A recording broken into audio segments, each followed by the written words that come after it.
Hey there, everyone, and welcome to Pour and Explore, a wine, food, and travel podcast. I'm your host, Nick Elliott, the wine guy. I'd love to be your go-to guide for all things wine, food, and the amazing places they take us. Here on Pour and Explore, we'll sip, savor, and wander through the exciting world of wine, discuss incredible cuisines, and uncover the stories behind unforgettable destinations. Each week, I'll bring you lively conversations with wine experts, chefs, travel pros, and fellow enthusiasts. We'll share practical tips, hilarious tales, and plenty of inspiration to fuel your next adventure. So grab a glass, pull up a chair, and join me as we pour, explore, and celebrate the good life. Let's dive in. Hey, friends, welcome back to Pour and Explore, a wine, food, and travel podcast, the show where we uncork great conversations and sip our way through stories from the worlds of flavor, culture, and, of course, connection. I'm your host, Nick Elliott, the wine guy, sommelier, winemaker, and chef. You know who I am. So glad that you are here with us tonight, and I am certainly someone who believes that life is too short to drink bad wine or a boring cocktail. Now, if you've been listening for a while, you know I love sitting down with people who not only make something delicious, but also bring a deep sense of passion and purpose to what they do. And my guest today checks every single one of those boxes and then some. I'm joined today by Jennifer Bryan. She is the self-proclaimed cocktail evangelist and the founder of Make Muddle. That is a Kentucky-based cocktail company on a mission to simplify mixology, celebrate great ingredients, and help people make drinks they love without the intimidation factor, which I absolutely love. She's also got a brand new book on the way. It's coming out this month. It's called The Classic Cocktail Revival. That's dropping again this month, and it's been over a decade in the making. And as you'll hear from the conversation with Jennifer today, she is totally stoked about it. Jennifer's story is rooted in a very Kentucky upbringing, Appalachian food tradition, farm to table. You know, that wasn't just a trend, that was life growing up in Kentucky. She grew up in kitchens filled with the smells of gravy and four burners, garden tomatoes still warm from the vine, and family gatherings, you know, where food was always the centerpiece of those get-togethers. Those early flavors still influence her work today, including one of the most intriguing cocktails I've ever heard of in a while, tomato water martini that instantly transport her and hopefully you, when you taste it, back to your grandmother's garden. Now, before launching her cocktail business, Jennifer spent years in catering and event planning, and we swapped some war stories from the trenches, 400 guest weddings, tents with no electricity, and of course the magic that happens when a great crew pulls off something impossible.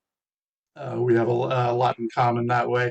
You know, high pressure, high connection environments are the way that we shaped our careers, and it's such an amazing conversation. With Make Muddle, Jennifer has taken that same sense of creativity and teamwork and applied it to her bar. Her mixers are all alcohol free. They're designed to work across spirits, from gimlets to margaritas, and it's just with very, very few ingredients, 3 or 4 ingredients. Absolutely amazing. She's also got her eye on the future, of course, as most great entrepreneurs do. She's developing a THC and CBD-ready cocktail products to meet the growing demand for healthier, more mindful ways to enjoy a drink. You know, today we're going to talk about a bunch of stuff. We got a nice long episode ahead of you. Let's talk about why Amaro is the unsung hero of cocktails in America today. Let's talk about her favorite bourbon. Of course, we can't talk to the Cocktail Evangelist without talking about bourbon and Kentucky, how her travels, from England as a student to curating bourbon tours today have shaped her palate and, more importantly, her worldview. The philosophy behind her new book and how understanding master recipes, which you'll learn about in a few minutes, can make anyone an expert cocktail maker, and the deeper why that drives her work, creating moments of true human connection over a great pour, of course. Now, if you've ever walked into a liquor store and felt overwhelmed, if you've ever wanted to make cocktails at home but didn't know where to start, or, of course, if you just love a good Kentucky food and drink story, you're going to love this conversation. I know I certainly did. So grab a glass of whatever you like, bourbon, wine, mocktail, cocktail, maybe even a spritz. Let's dive in. And here is my conversation with the cocktail evangelist herself. All right, Jennifer, thank you so very much for being on the show today. I love the fact that you're here. Thank you so much. Thank you so much. I'm so excited to be here with you. Absolutely, absolutely. So we're just going to dive right in, if that's okay with you. Let's do it. You describe yourself as a proud Kentucky girl. How has your bluegrass upbringing influenced your palates and even more importantly, your path? Absolutely. Yeah. So I come from a long line of Appalachian folks. My mom's family all grew up in Eastern Kentucky and hailed from Barberville, Kentucky. And I just grew up in and around kitchens that were amazing. Everyone I knew how to cook. I was at the hip of my grandma. I mean, my earliest memories are stirring gravy, right? I mean, we would do breakfast for Christmas and other events, and I would just be at the kitchen. There'd be four of us. There'd be 4 burners and 4 skillets of gravy, and we'd all be stirring. So, it was really great to grow up in that beautiful food environment. And so much, we talk about farm to table now, but it was the only way. And when my family was growing up, it was just poverty. So, they ate what they grew, and they, shared a hog with somebody else, and that's how winters went. So you grew up eating that amazing food that comes right there from the land. It's a really good upbringing. That's a perfect segue into my next question is there a dish from your childhood that just brings back great memories and really informs what you're doing today in your cocktail life?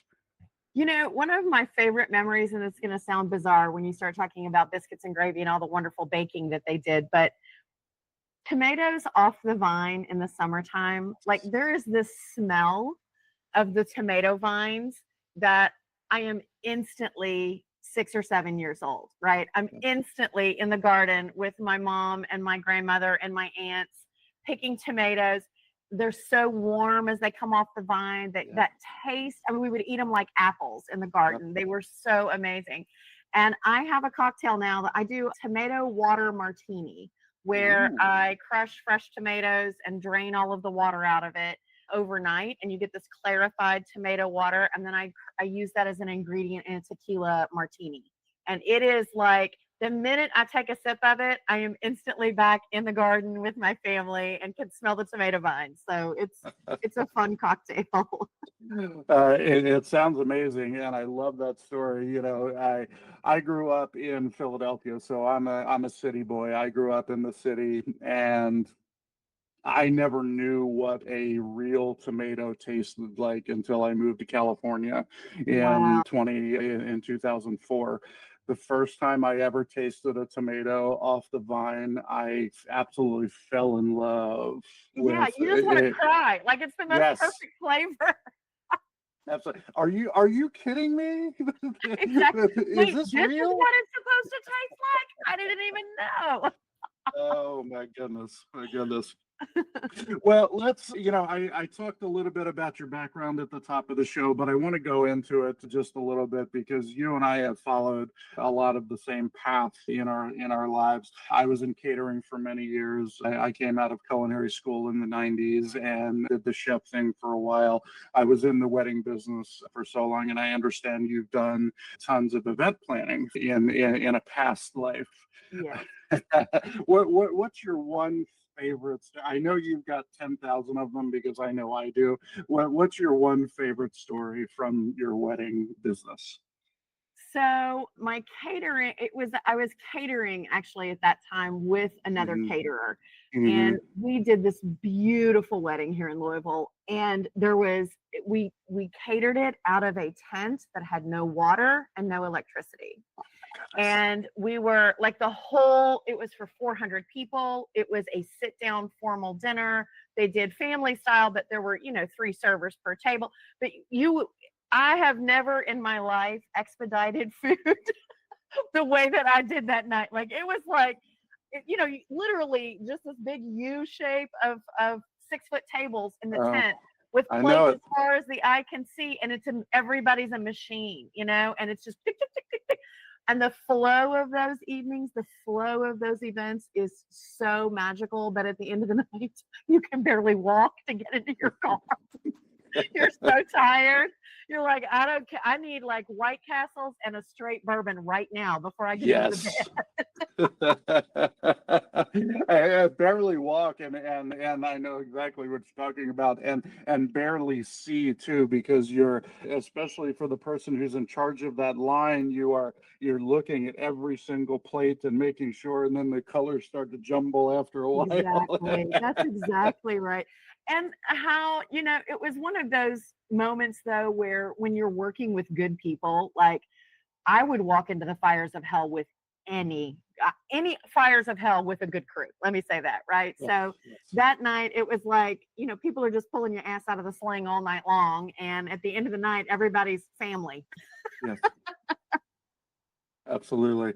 I've sat down and had a glass of wine or a glass of bourbon many times with crews that I've worked with over the years, so I know exactly what you're talking about. And you just get to sit back, relax, and to finally take a deep breath and try to walk to your car.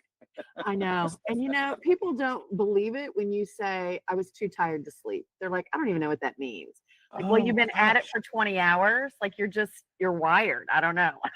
Oh yeah, absolutely. I mean, if you've never been in the service industry, especially in the restaurant, front or back, doesn't matter, catering industry, you can work for 16 hours and still be high as a kite on life and Mhm. adrenaline and Yes. just the craziness of the day. And I would lay in bed some mornings, until 5 a.m., before I fell Absolutely. asleep after, Or you sleep know. for 3 hours and then you're wide awake at 5 a.m. And then it's like, Yes, this is not how this was supposed to go. yes, absolutely, absolutely. Well, I'm so glad we got to talk about that, but that's not the reason that I have you here. I need to talk to you about your new passion in life, which is all about mixology and cocktails. You are the cocktail evangelist. I am. I am the I- cocktail evangelist here to spread the good news about booze. So, it's such a fun title. How did it come to be? well, when Make Muddle was co-founded, it started as a cookbook. The cookbook that is being published has been being written for more than a decade. So when we started talking about, we realized very quickly, the co-founder and I, that it wasn't a book, it was a business.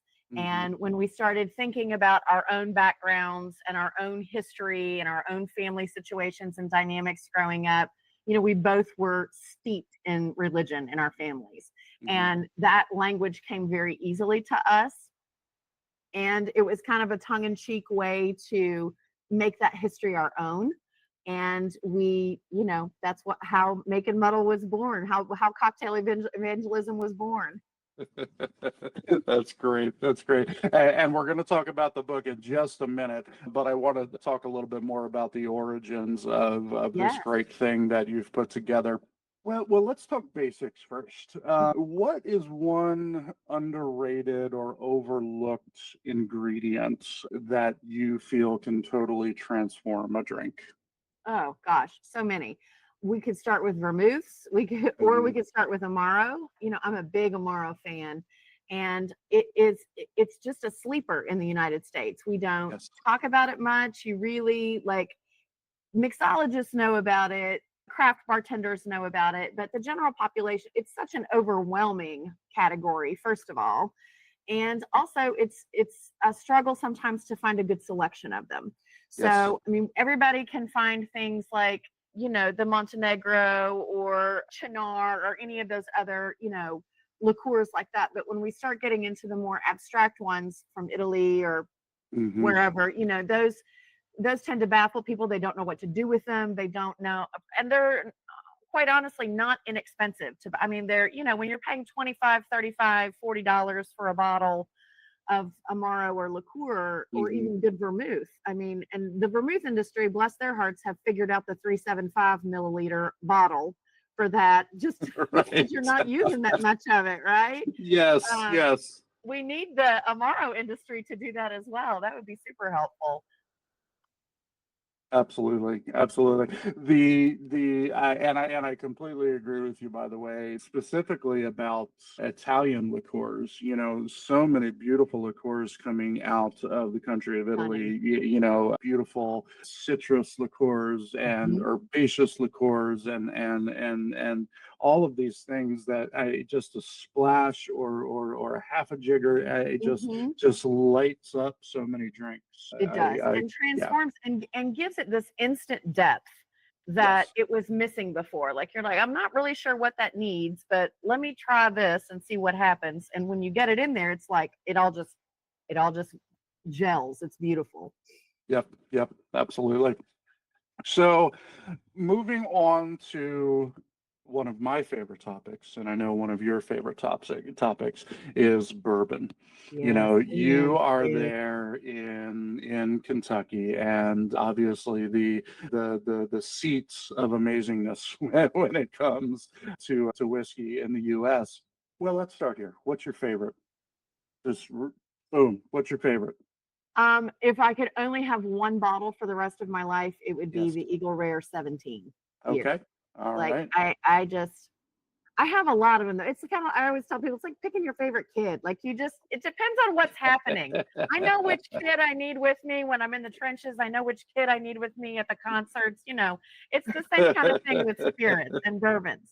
Yes. So depending on what we're doing is depending on, which bourbon we're choosing. But if it were just one bottle forever, it would be the Eagle Rare 17. Fantastic. I had a great conversation with another caster who is just over the border in Ohio from you guys, and he travels to Kentucky quite often to get his bourbon. So we had a great conversation about all of the fun places that he goes when he's visiting. If I were to come to Kentucky, besides going to Eagle Rare, where else? What's the must-go place? Oh, if we're talking about distilleries, it is hands down Castle and Key. I think they have the most beautiful campus I have ever laid eyes on.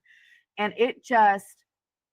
they have done it so right. The forethought that went into the planning that went into how to welcome guests, how to make guests feel like they're a part of the experience and a part of the place and a part of the time and a part of the land. And they have just knocked it out of the park. And they have beautiful products, left to right, top to bottom. There's nothing they make that I'm not in love with, but that campus is truly special.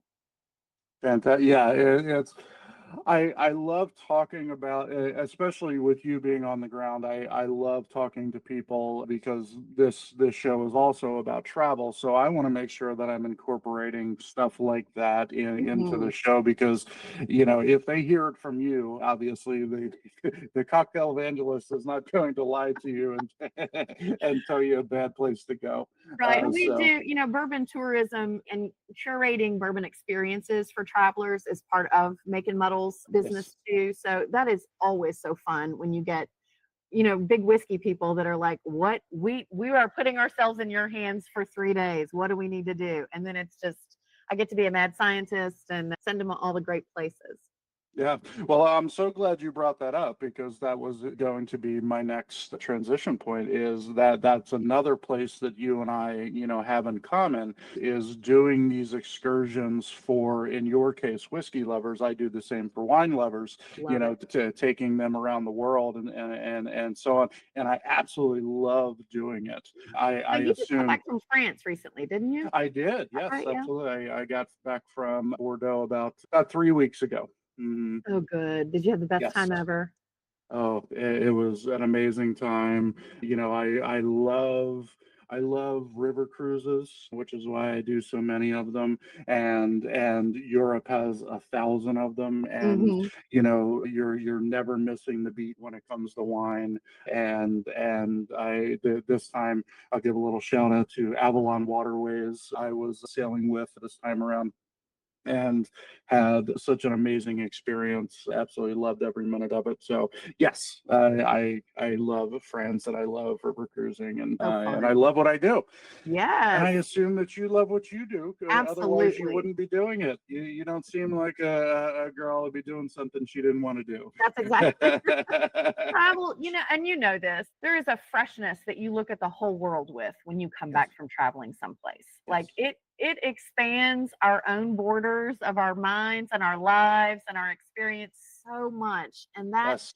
it's such a heady feeling. It's almost like being drunk for me when I travel. I just Yes. it's just such a great feeling and rush when I get to new places and feel that energy of the cities and the little villages. And yeah, it's really magical. So Yeah, I'm so glad you said that. And that theme tends to pop up in all of my episodes, and I know my listeners think I'm a broken record when I say this, is you have not lived until you've gotten out of your bubble, mhm, wherever that might be. yes. As I mentioned, I grew up in Philadelphia and I didn't leave. Well, I mean, I left the city of Philadelphia, but I didn't leave the Northeast essentially until I was, maybe in my late teens. Hmm. And I didn't know what I was missing.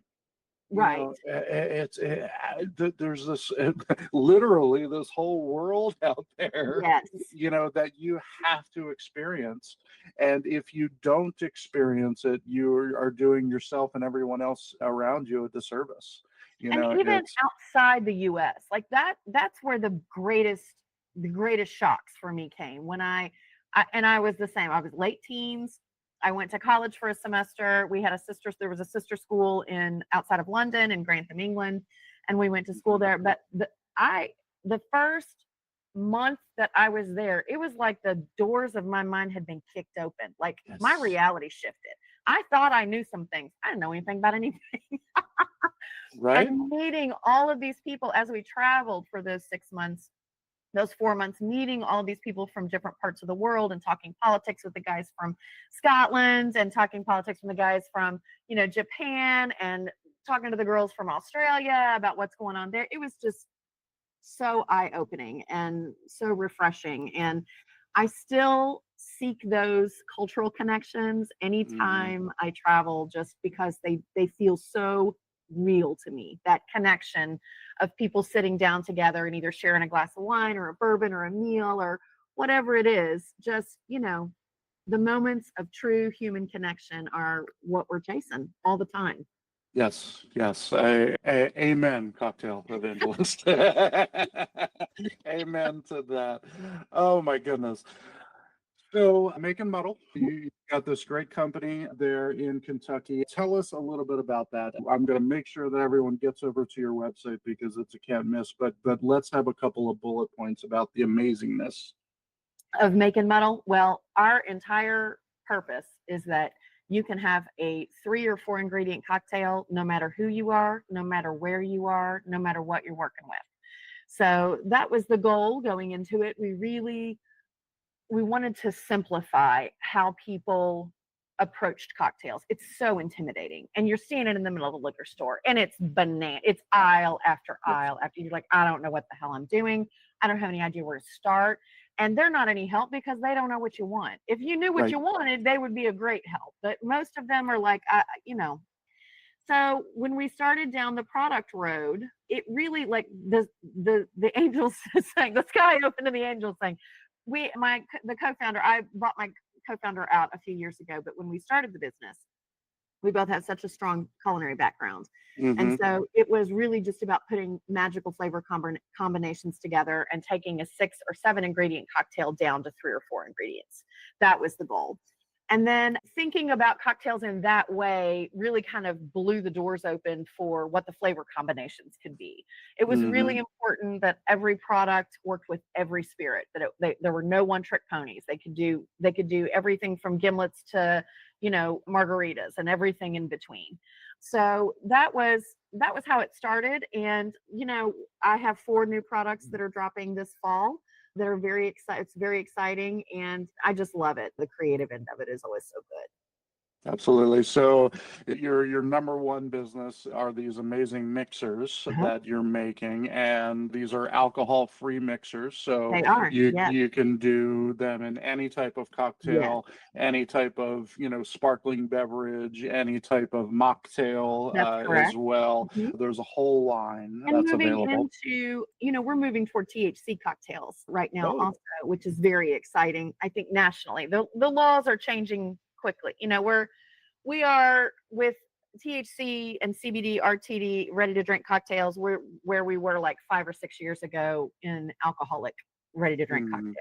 There was a whole lot of trash on the market as people were kind of throwing it out there to see what would stick. And we're kind of there right now with THC, but I know that evolution, as folks are starting to become more health conscious about how much they're imbibing and what they're imbibing and how they want to get a little distance from the day, what that looks like for everybody. I definitely think THC is on the rise there as well. And those mixers do it all. Well, fantastic. I'm excited to see those come out. Is there a timeline for that? I know there's a lot of legal process, I'm sure, that you have to go through, but I don't have an RTD for THC, but there are lots of great brands out there right now that are THC additives that are flavorless. They add, they're so great. I've worked with a few of them. And so, no, you would just get our mixers and then you could add THC to any mocktail you wanted. Okay. All right. Fantastic. That is amazing. And on top of that, you've got an awesome book coming out. Yes, I do have a book coming out. So this book is going to drop in September, shortly after this episode airs, and it's called The Classic Cocktail Revival. Tell us about the awesome book that's coming out in September. This book has been so long coming. It's been like just 10 years ago I started writing it. It was National Whiskey Sour Day, and I was at my BFF's house, and I was never a whiskey sour drinker, and I was like, they were always just really astringent and just gross, and the lemon juice was terrible, and it was just all bad. So I was like, let me do a syrup and see if I can't make this, whiskey sour something I like. And so I did a cherry vanilla syrup for it, and it was fantastic. And she said, go write that recipe on that card over there on my bar. And when I went over, it was a piece of my stationery with like 20 recipes on it that had just been chicken scratched everywhere. And I thought I should do a cookbook for her for Christmas. That would be really fun. And so I started doing it. And then I thought, no, I should do a cookbook. And it just got bigger. The project got bigger and bigger and bigger, right? As good creative things do. Yep. And then I reached a plateau. I had a lot of the book done, and I started submitting it to agents, right? I was querying agents.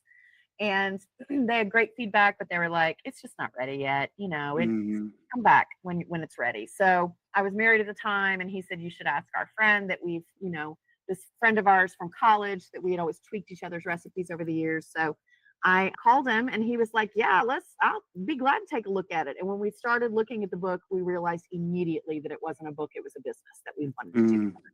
And so the book got backburnered, and we focused on the product line. And then I bought him out in 2022. And it was one of those tumultuous times when there's just change. There was a lot of change happening. Of course. And we had just come out of COVID, and it was the first year back. We were the official cocktail mixer sponsor for the Kentucky Derby Festival that year. Wow. It was the first year back. Like, it was just, people were ready to go and be there. Yes. And there was just a lot of change. So at the end of that summer, I didn't know what I wanted to do with the business next. I didn't know if I wanted to just focus on retail or if I wanted to really go to on-premise bars and restaurants or what was going to happen. And I was stuck, and I've always just had the great fortune to be able to sink into my creativity when it got dark. And that's what I did. And I immediately knew what the book needed to be, scrapped everything and totally rewrote the whole book in 2 weeks. And it flowed like water. Right. It was so good. And then that was it. And I literally had a publisher less than 2 weeks after that. It was like the universe was like, finally. It was all meant to be. It was, absolutely. I love that. Can you share, during that process, that 10-year process or that 2-week process, can you share maybe a behind the scenes moment, maybe a mishap or an unexpected flavor combo that just completely blew you away? Yeah, so when the book started, I did all the photography originally, and I submitted all the photography and the manuscript, the whole 9 yards, and they came back and said, these 60 images need to be reshot. And I was like, there is zero chance that I have time to reshoot 60 cocktails. So we brought a photographer in at that point. Jesse Creech Higdon is the photographer. And I mean, the minute she and I got together, it was just magic. I mean, she was so great. She was so intuitive. She's been shooting in the industry for a long time, so she really understands fundamentally about beverage shooting and all of that. But we just had the best time with it. We had a wonderful time. And then the publisher said to me right toward the end, like the photography was done. We were getting ready to send the book off for final edits and all of that. And she came back and said, what do you think about some illustration in there too? Ooh. And I said, oh, I would love that. And I have just the girl. So a great friend of mine in Denver is a beautiful illustrator, and she agreed to do the illustrations for the book. And when that happened, it all just kind of gelled and came to this really lovely place. So I'm so excited to put it out into the world. I can't wait to read it, of course, and get my hands on a copy. And, and speaking of photography, I was doing a little online stalking of you, came across your Instagram page, and those pictures are sexy. Thank you so much. Those pictures are absolutely sexy. That is me. That's all me. So thank you. I really appreciate that. Yeah, it's so fun to shoot photos of cocktails. I mean, talk about low stakes and high reward there. So. I hear that. So the book's coming out soon after this airs. Mm-hmm. What do you love most about teaching people about mixing cocktails and mixing cocktails at home? Knowledge is power. And I love the empowerment of anyone when they get that knowledge, and where they go with it is so exciting to me to watch. So I love to teach about cocktails in terms of like master recipes, like Julia Child, for example, when she did her cookbook, these are the master recipes for this. So the book is organized by, the master recipe for an old fashioned is spirit, sweet, bitters, right? Water. That's the master recipe. You can substitute anything in there that you would like. What kind of spirit? Doesn't have to be bourbon, doesn't have to be brandy, could be rum, could be tequila, could be gin, could be barrel-aged gin, right? So as we start to substitute, when we figure out what the master recipe is, then we can bring our own creativity to it. But that empowerment of teaching people, bringing them into what we love is so satisfying. And then beyond that, the bigger why is always about the connection that happens over a good pour, whether it's wine or whiskey or mocktails or a great meal, or it doesn't matter what it is. It is that moment that we all take a breath, settle in, and talk to the people next to us, right? Yes. And those moments, that's what this whole business has been about. It has been about fostering those moments of connection between people. And that, for me, that's my why, always and forever. Now, I love that you said that. It's perfect for this show. And I love what you said earlier too, along this vein about just the average person walking into a liquor store, Mhm. and getting overwhelmed. It's the exact same thing that happens to wine drinkers when they walk Mhm. into a grocery store. Let's use a Mhm. grocery store as an example, or the other side of the liquor store where all the Mhm. wine is. It's overwhelming. It It is. absolutely is, especially if you have limited knowledge, Mhm. on what you're looking at. Do I want a bottle of red from France, or do I want a bottle of red from California? Do I want a bottle of white from Germany, or a bottle of white from New Zealand? And beyond confusing, it can be intimidating, Absolutely. 100%. So I love the fact that your book is about educating people on the Mhm. basics, and once you can get the basics down, then you can take it to the next step. You can Yeah. start playing around with the amaros or whatever you're going to do, and it's an amazing place to start. You don't have to be intimidated. There are amazing resources around what Jennifer is doing with Mink and Muddle and this show and so many great shows out there. If you want to learn more Mhm. about cocktails or drinking whiskey straight, Mhm. even or Mhm. wine, find yourself a resource. And what you're doing is an amazing resource. And again, I can't say it enough. I'm excited about this book coming out. Thank you so much. I would encourage folks, no matter where they are, find a class. Go down to Yes. Total Wine, go down to your local wine shop, see when they're doing a tasting next. And the empowerment starts, for my opinion, it starts with figuring out why you like what you like. What Yes. do you like in a wine? Well, I love minerals, so we're going old world every time, right? Because I can afford to drink really I can afford to drink old world wine. California, they've got that, but it's going to cost me $55 to $65 a bottle, right? Right. Same thing with bourbon. Why do I like Elijah Craig, or why do I like, Weller instead? What's the difference there? Well, one of them's more tobacco, one of them's more smoke, one of them's sweeter, one of them's got all that, that burnt vanilla, that all of that yumminess that we love in there, that burnt sugar and the vanilla, the Yes. butterscotch. So figuring out why they like what they like, I think is the most important place to start. Yes. And when people say, make me a cocktail, I'll say, what do you like? Oh, I don't know. Okay, well, let's start here. Brown or clear? That's a good And starting then we point. go from that, right? And then is it sour, sweet, spirit forward, fruity? What do you like? Do you want dessert cocktail? So and just Mm. drilling down into what they typically drink is a great place to start expanding their palates. Yeah, so you are a spirit sommelier, essentially, I is am, is yes, what I you're am doing very there. professional, yes. I mean, I just can't say enough about learning. I'm a trained chef. I was in the industry forever, and still to this day, I will go to cooking classes. Mhm. Particularly when I'm traveling. Yeah.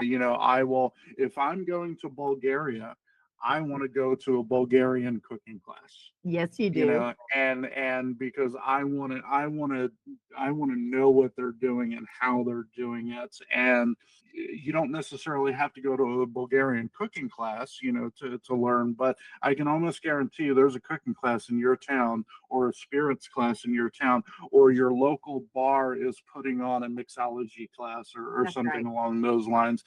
Find these things out, and go do it. Go have Or make fun an with it. evening of it and travel 2 hours or an hour and a half up the road and see what's happening in the town next to you. Because you Yes. might, like when you're talking about doing these cooking classes in different countries, I mean, the legacy of food and drink in each place of the world is so unique and Yes. special, and is full of such love and history and ancestry and legacy and all of those things. So it's such a great way to tap into that. Like it's like it's distilled down into this. You're going to get so much in an hour and a half class that you Yep. would not have gotten in a week if you had not Yes. gone to that and experienced that. So I Yeah. love that you do cooking classes when you travel. That's amazing. Yeah, yeah, I love doing it. And and I want to qualify what we're talking about a little bit here. We touched on it earlier in the show too about traveling. Traveling is not about going to a foreign country. It's not being able to afford a flight or a boat to a foreign country. Traveling is just, like I said, getting out of your little bubble, going to the next town over, or to the next county over, or to the next state over. It's get out of that place and go find something new, because you're going to find people, you're going to find food, you're going to find stories, things that you've not seen before. So, go somewhere you've never been. Absolutely. Go somewhere you've never been. Yes. Absolutely. All right. Jennifer, thank you so much. This has been amazing. And we are going to finish the show with my first ever lightning round. We're premiering a lightning round. Woo! Absolutely. So I appreciate you being a good sport, and we're just going to Yes. run through it. And this is how we're going to close out the show today. First question: the first cocktail you ever made was? Old fashioned. Old fashioned. Fantastic. The best cocktail name you've ever heard? Oh, lightning round. Mondo Trasho. It's one of our cocktails that we do with rum and our 2-pepper agave. Mondo Tracho. 3 ingredients that you always have stocked up in your home bar. Vermouth, some sort of Amaro liqueur, bitter liqueur in any way. I don't care how you want to give it to me. I'll find something to do with it. And then a nice whiskey. I always have good whiskey on my bar. So, yes, but I'm a whiskey drinker. So. the guests didn't hear it, but I was flabbergasted and amazed by your background there. That is the greatest background I've ever seen anywhere on any video call ever. It's got a lot of good stuff on it, I'll tell you that. No doubt. Tell me about a dream guest that you would like to host for dinner, and what would you serve them? Oh, it would have been Anthony Bourdain. Is this dead or alive? Yeah, it would have been Anthony Bourdain. Dead or alive, absolutely. Every time I saw him on camera, I was like, we would totally be friends. Yes. I know everybody thought that. It was his appeal, right? Yep. And what would I serve? Gosh, I would serve him. I do a carpaccio dish with venison that's pretty spectacular. I would think I would serve him the venison carpaccio. I think I would do something classic Kentucky. I would probably start before the carpaccio with little hot browns, little titty, mini hot browns, because that's such a local delicacy here. And, I'm not sure after probably I would go real simple. I probably a steak on the grill and, a great salad and a great bottle of wine, and just call it a night. It would be just fun stuff. All right. Bonus question. What's a hot brown? So hot brown was developed at the Brown Hotel here in Louisville, Kentucky, and it is the most delicious thing. It is like the best hangover thing you've ever had in your whole life. Okay. It is sliced turkey on a grilled sourdough bread with a fresh slice of tomato and bacon, and it's covered in Mornay sauce and cheese, and then it's slid under the broiler until it gets bubbly and gorgeous. And then, you spend the first 7 minutes burning the roof of your mouth off because you can't wait to eat it when it gets to you.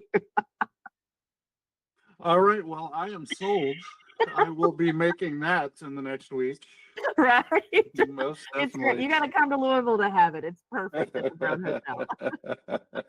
If your personality were a cocktail, what would be in it? Oh, shit. Probably a spritz. Like, I have this theme in the summer. I cook Baptist and I drink Italian in the summer. So we're doing all the church cookbook things, right? We're going to do a trifle for Sunday dinner this week because everybody needs some cake and lemon curd in their life, right? Love it. Yep. And then we're going to drink spritzes and great wine. So I think that would that's what I would say. A little bubbly and filled with alcohol. I love that.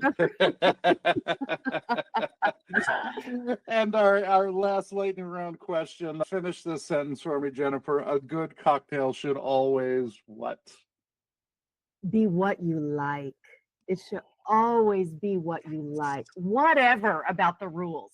You Yes. drink what you like every time. We're chasing joy, Nick. That's what we're doing. We're not doing what we shoulda, coulda, woulda. Chase that joy. Mm-hmm. I don't know if you've ever had a chance to listen to my show, Jennifer, but my motto, my wine educated sommelier, classically trained chef motto is you drink what you like. Yes, I I love say that. it. I I have say not it heard that. I just got a every little bit of day. information. I love it. You drink what you like, 100%. Thank you so much for being on the show. I really, really appreciate it. Absolute delight. Loved It it. was Thank you awesome to so have much you. for having me. I appreciate it, Nick. Well, I don't know about you guys, but I am now both thirsty and hungry after that conversation. Jennifer Bryan is the kind of guest I could talk to for hours. As a matter of fact, when we first got on our call, we did talk for quite a while before we even started recording, and we've got so much in common, and I really, really enjoyed meeting her. We could talk for hours about her growing up in Kentucky, her creative approach to cocktails, her passion for connecting people, which I absolutely love, and of course, doing that over a beautiful drink. Not a bad way to go. I'm definitely in awe of her mission with Make Muddle. It's all about empowerment. Showing you that you don't need a 10-step recipe or a fully stocked speakeasy to make something special. Sometimes it's just about knowing a few basics, trusting your palate, and as she says, chasing joy in your glass. Super, super important. Make sure you check out Make Muddle online. You'll find the website and all of her other socials. You can follow Jennifer on Instagram. You'll find that information down there in the show notes. I'll also say that her cocktail photography is absolutely gorgeous, and it definitely inspire you to mix up something special tonight. And of course, mark your calendar. Her new book is coming out this month. Look for the Classic Cocktail Revival. That's dropping soon, so keep your eye out for that. It's going to be a great resource for anyone who loves cocktails, from beginners to seasoned bartenders, whether that's a home bartender or a professional bartender, something you're definitely going to want to pick up. If you enjoyed this conversation, please go ahead and hit that subscribe button. Subscribe to Pour and Explore. No matter where you are, if you're on YouTube, hit subscribe. If you're on Apple, hit follow. Give me a review if you're feeling generous. I would really appreciate it. Or a rating. Very, very helpful to me. And thank you from the bottom of my heart for doing that in advance. Jennifer, thank you so much for joining me and sharing your journey, from stirring gravy in grandma's kitchen to becoming a true ambassador for the craft cocktail world. I loved every minute of it, and I can't wait to talk to you again real soon. Until next time, friends, keep wondering and wandering. This has been Pour and Explore. Thank you so much for tuning into this episode of Pour and Explore. I'd love to hear your thoughts, your stories, and your questions, so you can drop me a line at cheers@thewineguy.vin. That's cheers@thewineguy.vin. Or let's connect on TikTok, Instagram, or Facebook. Grab those links on my website at thewineguy.vin. Until next time, let's keep wondering and wandering. Cheers, everyone.